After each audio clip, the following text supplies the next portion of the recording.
Hello दोस्तों, अस्सलाम वालेकुम। Welcome back to my YouTube channel. आप सब कैसे हैं? उम्मीद करती हूँ आप सब बहुत अच्छे से होंगे। तो गाइज़, आज मैं मुफ्ती सलमान अज़हरी जी की वीडियो लेकर के आई हूँ और सलमान अज़हरी जी ने मीडिया वालों को लगाई लताड़, गोदी मीडिया। और ये फुल इंटरव्यू है मुफ्ती सलमान अज़हरी जी का और ये वीडियो लिया है मैंने बेबाक स्कॉलर चैनल से। तो गाइज़, वो बिल्कुल भी किसी बात को कहने से झिझकते नहीं है, बेखौफ सब कुछ सामने रखते हैं। तो इस बयान में, इसी इंटरव्यू में ये क्या बोलने वाले हैं, ये वीडियो सुन के पता चलेगा। तो गाइस आइए चलिए सुनते हैं इस वीडियो में आखिर ऐसा क्या है। वसलामुन अला हबीबिहिल मुस्तफ़ा अम्मा बाद। सबसे पहली बात ये है कि हिंदुस्तान के जो हालात ख़राब हो रहे हैं ये अचानक नहीं हो रहे हैं, पूरा प्री प्लान हो रहे हैं। यानी ख़ास तौर पर एक कम्युनिटी को टारगेट करना और उनको उनके जज्बात पर और उनके मुक़द्दसात पर बार बार हमले करना, जाहिर सी बात है ये कई दिनों से चल रहा है और अब के सालों में ये कुछ ज़्यादा ही गर्म हो गया है। शुरू में ऐसा होता था कि मंदिर मस्जिद के टॉपिक्स चलते रहते थे, बहुत सालों से ये बातें होती थी, लेकिन अब तो ऐसा हो गया कि मुसलमान जिन जिन चीज़ों पर अपने इस आज़ाद मुल्क में अमल करना चाहते हैं उन चीज़ों को टारगेट किया जाता है। मुझे बताइए, आज अगर ये इंडिया आज़ाद मुल्क है, भारत हमारा, सबको साथ में रहने का और अपने अपने धर्म का पालन करने का यहाँ पर मौका मिलता है और इजाज़त आम है, तो फिर ये ख़ास तौर पर मुसलमानों के ख़ास जो रिलीजियस मामलात है उसको क्यों टारगेट किया जाता है? हम कभी जा कर के आज तक बाहर अपना ये प्रोटेस्ट नहीं किए, एहतजाज नहीं किए कि क्रिश्चियन लोग क्या खाते हैं, यहूदी लोग क्या खाते हैं, सिख लोग क्या खाते हैं, हिंदू लोग क्या खाते हैं, लेकिन हम क्या क्या खाते हैं ये इनको बड़ी फ़िक्र है। कुछ ऐसे हैं, मैं देश के पूरे हिंदुओं की बात नहीं करता, बहुत सारे आज भी हैं जो समझदार हैं, बल्कि वो खुद ही डिफेंस में खड़े भी हैं, लेकिन एक ख़ास तबका ऐसा है जिसको कट्टरवाद बनाया गया है। पता नहीं उनको कौन सा भंग पिला करके सड़कों पे उतारा जाता है। वो ख़ास तौर पर हलाल गोश्त, इनको क्या पड़ी है हम हलाल गोश्त किस तरह से खा रहे हैं, बरसों से खा रहे हैं, आज की बात नहीं है। देश आज़ाद हुआ उससे पहले भी जो मुसलमान खाते थे उसी अंदाज से आज भी खा रहे हैं। ये मामला हुआ, औरतें हिजाब पहने तो तकलीफ़ होने लग गई है। भाई, जब पहनने की आज़ादी है, आप कुछ भी पहन करके बाहर आओ, हम किसी को सवाल नहीं करते, पूछते नहीं हैं। यहाँ तो नंगे भी घूम रहे हैं, लेकिन अगर हमारी औरतें, हमारी बच्चियाँ हिजाब पहनती हैं तो उस पर इनको आपत्ति क्यों है, तकलीफ़ क्यों है? इसका मतलब ये है कि इतने कठोर दिल हो गए हैं, इतने तंग दिल हो गए हैं कि ये बर्दाश्त किसी चीज़ को करने का इनके अंदर मादा है नहीं, जिसको टॉलरेंस कहा जाता है वो है ही नहीं इनके अंदर। एक होता है चीज़ों को बर्दाश्त करना, तहम्मुल। कभी कभार ऐसा होता है कि मेरी मर्ज़ी की चीज़ें नहीं होती हैं, लेकिन मैं अपनी मर्ज़ी सब पर थोपना नहीं चाहता कि जो चीज़ मेरी पसंद की वो अगर मिल रही है तो ठीक है, लेकिन दूसरे को आज़ादी है वो अपनी पसंद का जो करना चाहे करे। उसके अलावा अब जो आपने सवाल किया है अज़ानों के मसले को लेकर, देखिए अज़ानों के मसले को लेकर के अगर खालिस ये जो नॉइज़ पॉल्यूशन की बात की जा रही है तो मैं कहता हूँ ठीक है, उस हद तक जो बचता है सबको बंद करना होगा। ठीक है, हम भी उसके हित में हैं, हम उसकी हिमायत करेंगे कि बहुत ज़्यादा बड़े शोर से आवाज़ करने की ज़रूरत नहीं है, ठीक है। लेकिन मसला यहाँ पर नॉइज़ पॉल्यूशन का नहीं है, बाज़ाब्ता एक कम्युनिटी को टारगेट करना, और अज़ान ही इनको खलने लगी है। और उसमें फिर अज़ान के अल्फाज, उसमें क्या बोला जा रहा है क्या नहीं बोला जा रहा है, ये इस डिबेट में क्यों आ गया? ये जितने आतंकी मीडिया हैं, गोदी मोदी मीडिया, सब यही तो डिबेट करवा रहे हैं कि अज़ान के ये अल्फाज, अज़ान के वो अल्फाज। भाई, तुम नॉइज़ पॉल्यूशन से आकर के कहाँ अटक गए हो? और रही बात, अब इसी से समझ में आ रहा है कि इनको मसला लाउड स्पीकर का नहीं है कि इसके ख़िलाफ़ अगर कोई ये कहता है कि अगर तुम लोग अज़ान लाउड स्पीकर पर बजाओगे तो हम मस्जिदों के बाहर हनुमान चालीसा करेंगे। और ये जितने कागज़ी शेर हैं, ये कपड़े के शेर हैं जो इस तरह के भोंकते हैं, और इनका मौसम में शेर बनने का शौक़ होता है और बदलते भी रहते हैं। अब मैं आपको बताऊं जिन लोगों ने भी कहा और जिसको भी इस तरह की तकलीफ़ है अजान से, मैं दावत देता हूँ, आ जाओ भाई हमारी मस्जिदों के बाहर हनुमान चालीसा तुम्हें करना है, आओ करो।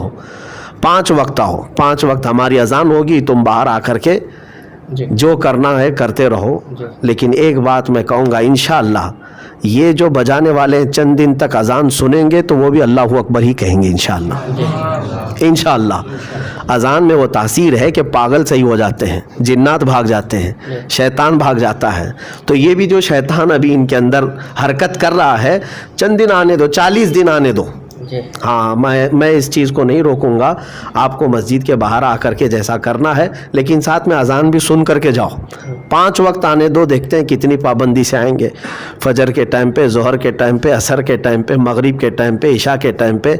इस्लाम के मुतालिक ये बात मैं बता दूं, ये शहादत गहे उल्फत में है कदम रखना। लोग आसान समझते हैं मुसलमान होना, हाँ इतना आसान भी नहीं है कि तुम आज जो है लोगों को भड़काने के लिए और राजनीति करने के लिए ये सब मुद्दों को उठा रहे हो।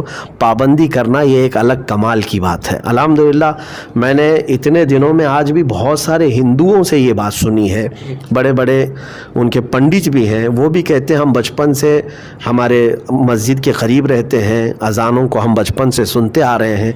आज ही मैं एक बड़े उनके एक दानिशमंद हैं हिंदुओं के ही, उनसे ये बात सुन रहा था। वो कह रहे थे कि मैंने एक बार सफ़र में इथोपिया में 10 घंटे का उनका ट्रांजिट था, तो कह रहे थे कि मुझे थकान थी, घर पे फ़ोन भी बात नहीं कर सकता था उस वक्त, जो है एयरपोर्ट पे कहीं जाने का भी वो नहीं था, लेकिन कंटिन्यू मेरे उस वक्त एयरपोर्ट में जब थकान थी तो आवाज़ आ रही थी अल्लाहु अकबर एयरपोर्ट के करीब से। वो कहते हैं कि पूरी दुनिया के मुसलमान शायद उस अजान से उतना प्रभावित ना होते होंगे, उतना उनको सुकून ना मिला होगा जितना मुझे सुकून मिला था मेरे। तो वो ये बात कौन कह रहा है? एक गैर मुस्लिम है। ऐसा नहीं है कि इन लोगों को पसंद नहीं। भाई आपके भजन बजते हैं, हिंदुओं के भजन होते हैं, और उसके अलावा गुरुद्वारे में जो है वो लोग अपने हाँ संगीत गाते हैं। इसके अलावा क्रिश्चियन लोग भी अपने चर्च में जो भी उनका हफ्तावारी होता है, लेकिन किसी ने आज तक एक दूसरे पर इस तरह इस आवाज़ को लेकर के वो नहीं किया। हिंदुस्तान में तो ये सब चीज़ें चली रही थी, लेकिन अब कुल मिलाकर के ये समझ में आया कि ये जितने संघी हैं इनका दिल जो है चूंटी के दिल से भी छोटा है, कि ये किसी को बर्दाश्त नहीं कर पाते। यही तो बात है कि आज ज्ञानवापी मस्जिद के मसले में भाई पूरी सैकड़ों मंदिरें तुम्हारी हैं, वहाँ पर क्या कमी है? कितनी मंदिरें कितने वहाँ पर हैं, एक मस्जिद तुम बर्दाश्त नहीं कर पा रहे हो। इसी से पता चलता है कठोर दिल है। नहीं, जो बात कही जा रही है कि ज्ञानवापी को बता रहा हूँ मंदिर जो है वो तोड़ के मस्जिद बनाएगी, ऐसा उनका कहना है, और यही पिटीशन दाखिल की गई थी। नहीं, ये 1947 के बाद जब ये कोर्ट ने हुक्म दे दिया कि जितने भी धार्मिक स्थल हैं एज इट इज़ वैसी ही रहेंगे, शनाख्त उसी तरह वैसी रहेगी। 1947 के बाद जो मंदिर थी वो मंदिर, जो मस्जिद है वो मस्जिद। तो ये तो 1947 के बाद तो नहीं बनी है ना जी। ज्ञानवापी की तारीख तो बहुत पुरानी है जी। इसका मुकदमा तो 1937 में 35 में भी गया है कोर्ट में जी। आपको पता होगा 1935 में भी कोर्ट में इसी तरह की पिटीशन गई थी जी। और उसके बाद फिर कई मरतबा ये चलता है। लेकिन 1947 के बाद का इंडिया जो भारत आज़ाद होने के बाद ये जो कानून है कि जो भी धार्मिक स्थल है वो उसी तरह रहेगी, हत्ता कि यहाँ तक भी मैंने देखा कि इसको चैलेंज भी नहीं करना चाहिए अब आगे जा कर के।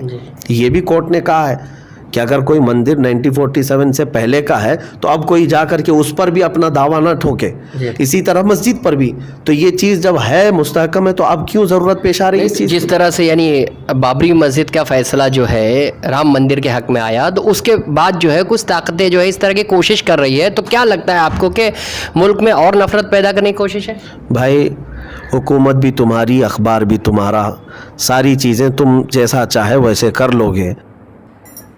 तो गाइस वाकई में सही बात है, हर चीज़ को लेकर के मुस्लिमों को टारगेट किया जाता है। वो नहीं करना चाहिए। छोटी छोटी चीज़ों के लिए कि अजान की आवाज़ आ रही है, लाउड स्पीकर हटाना है, मतलब छोटी छोटी चीज़ों के गलत है। तो वाकई में वीडियो में इन्होंने बिल्कुल सही बोला, और जो बात राइट है वो राइट होनी चाहिए। लेकिन आजकल मीडिया भी कुछ उछाल के बातें को दिखाती भी है, सुनाती भी है, तो लोग जिस तरीके से सुनते हैं उनके दिमाग में वही बैठ जाता है। आपको कैसा लगा कमेंट बॉक्स में ज़रूर बताइएगा। अगर आपको वीडियो पसंद आई हो तो प्लीज़ चैनल को सब्सक्राइब कीजिएगा, लाइक कमेंट शेयर जरूर कीजिएगा। मिलती हूँ अगली वीडियो में, तब तक के लिए अल्लाह हाफिज़।